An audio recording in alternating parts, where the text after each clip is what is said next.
Oh, I've been waiting on this box. Well, during the pandemic, I've been doing a lot of online shopping instead of going out. And I've discovered a little less than popular auction site that you can get stuff really cheap. And found something very fun. We're going to unbox that right now. I haven't even seen it. I literally just dragged it off the porch. Oh boy. Look at that. That is right. The Radio Control Nikko of America, made in Japan, Ferrari Testarossa. In the box. Oh boy.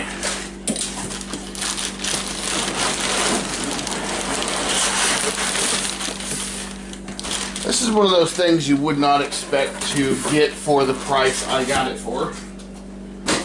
Especially since the price has been skyrocketing on these things.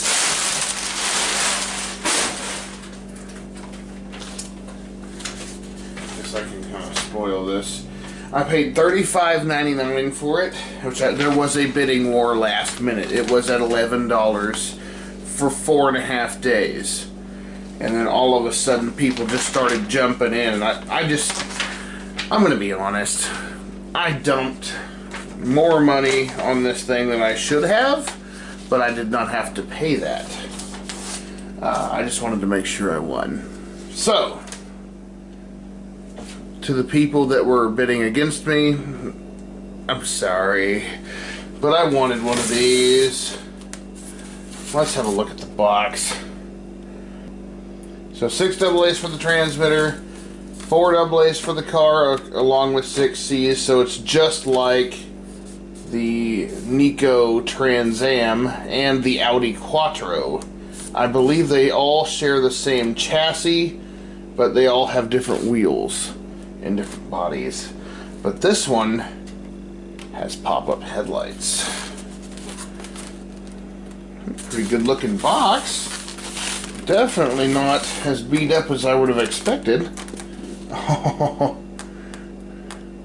I wish it had these Nikko batteries with it. Wait, does it?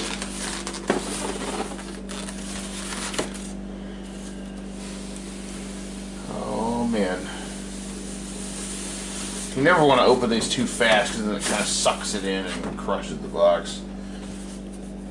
They did not have any pictures really of the packaging. They showed the car and you could kind of see the box in the background, so I didn't know what I was going to get.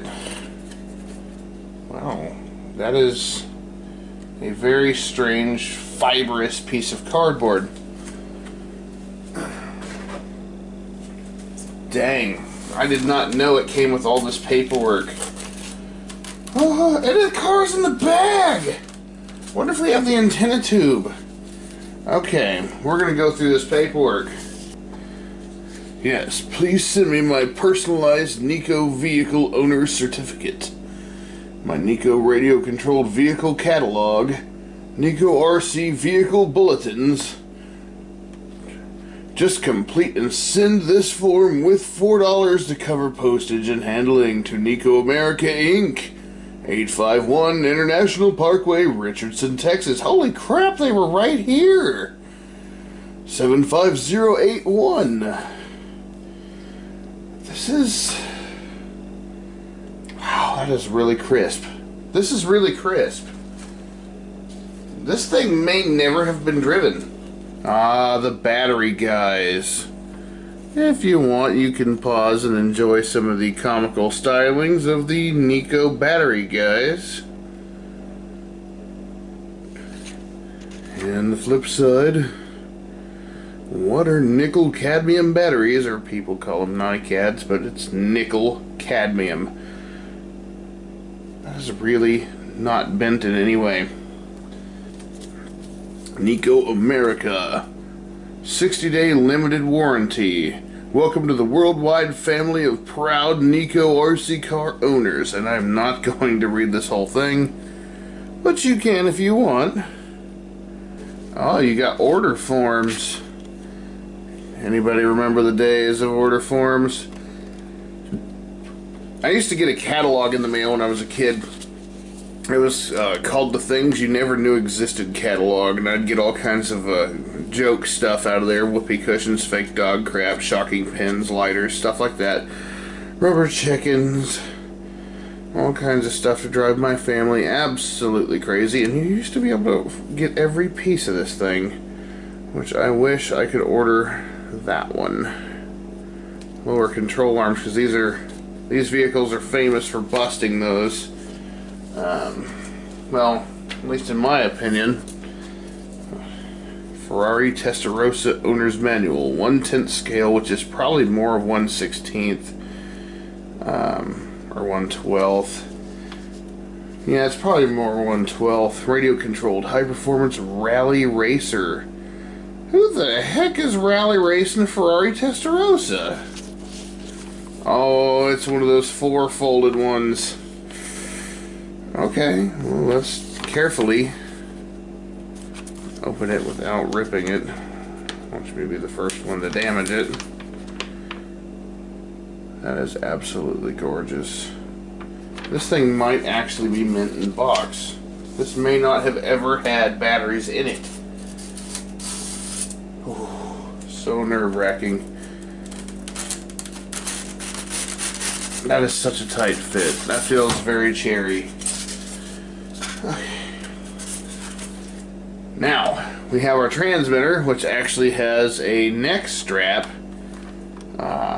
That is incredibly fancy. Somebody has just thrown the antenna in here instead of putting it in its place right here, so I hope it did not damage the car. Bandwidth 5, this is digital proportional. Has the slight adjustments inside. Okay, do we have a date on here? It's got to be between 86 and 88. I love the old grips that were molded in. There is not a mark in here. Like literally, it doesn't look like any battery has ever slid in. There is no vertical abrasions of any kind. If this has had batteries in it, they were gingerly put in it for a moment. Oh, and now for the stressful part: how to get the car out without damaging the styrofoam. Well, let's try gingerly lifting up on the bag. That is in there very tight. Okay. Just try to get the little sabots out of here. And I am not certain I'm going to be able to get this out without damaging something. Come on. That is just a plastic sheet.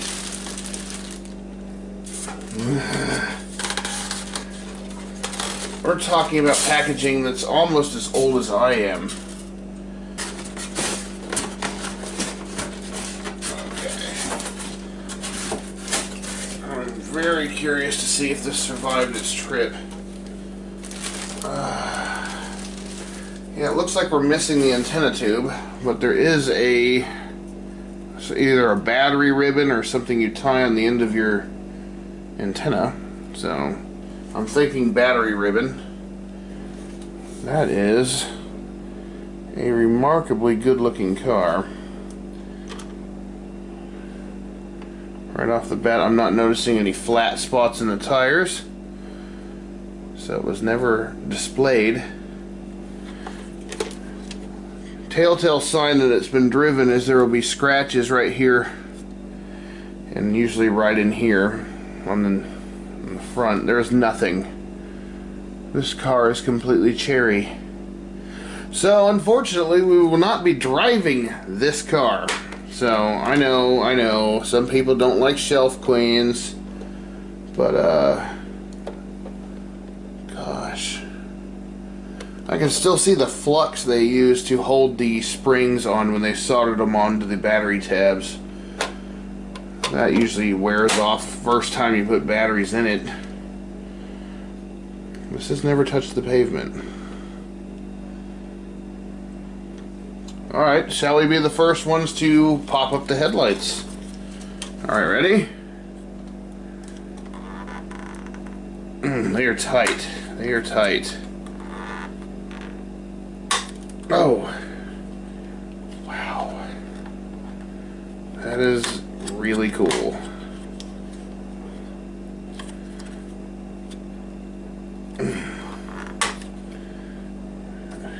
This was never meant for little kids.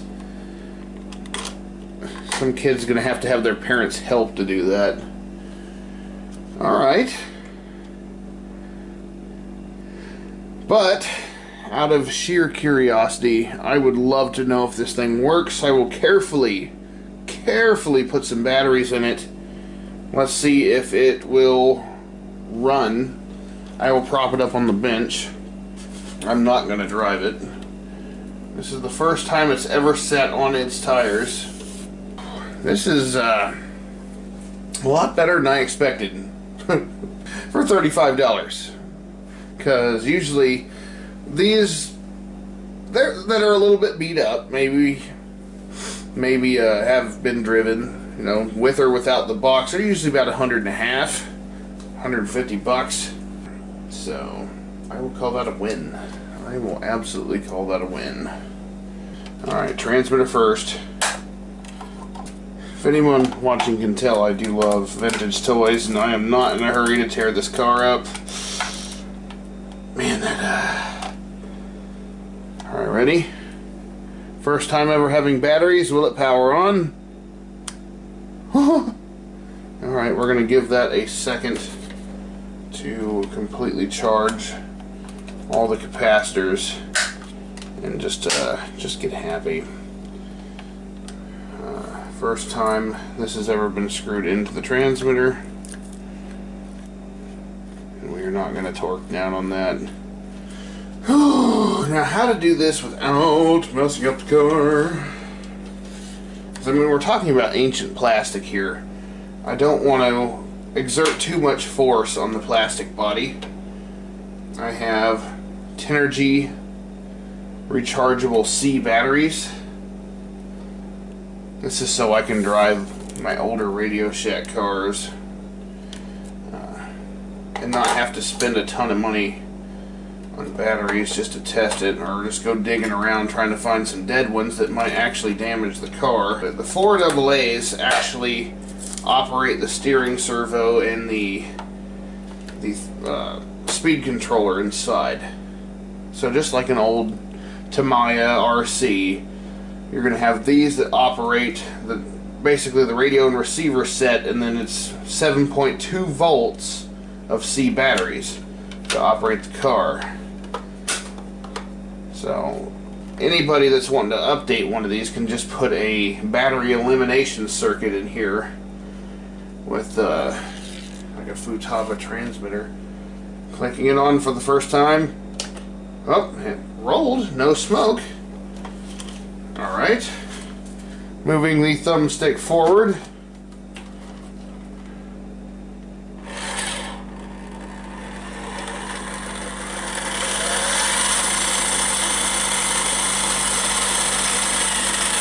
I'm amazed that worked the first time.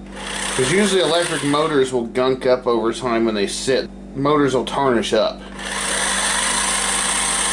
And they'll require kind of a push start. First time steering.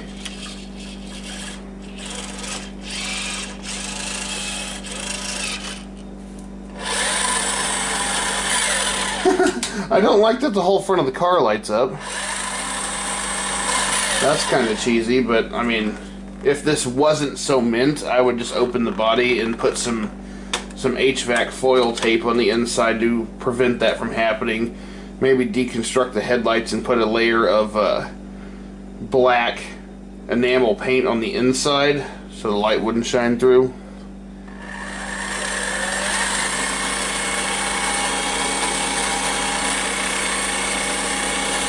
That is very 80s.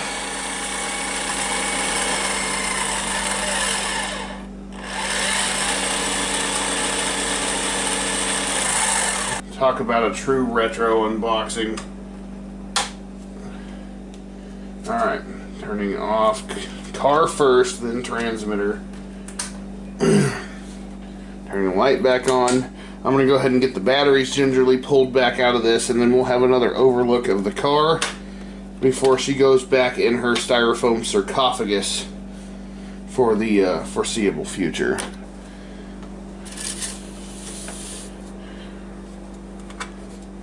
Get a good overview of the car itself.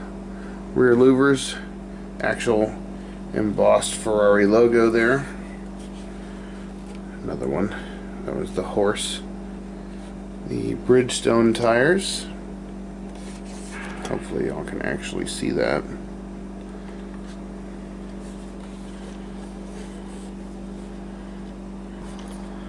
This is totally the Trans Am Audi Quattro chassis. This just had some sides added, different front and rear guards. Actually, they might be the same. And they have added Ferrari Testarossa to the battery door.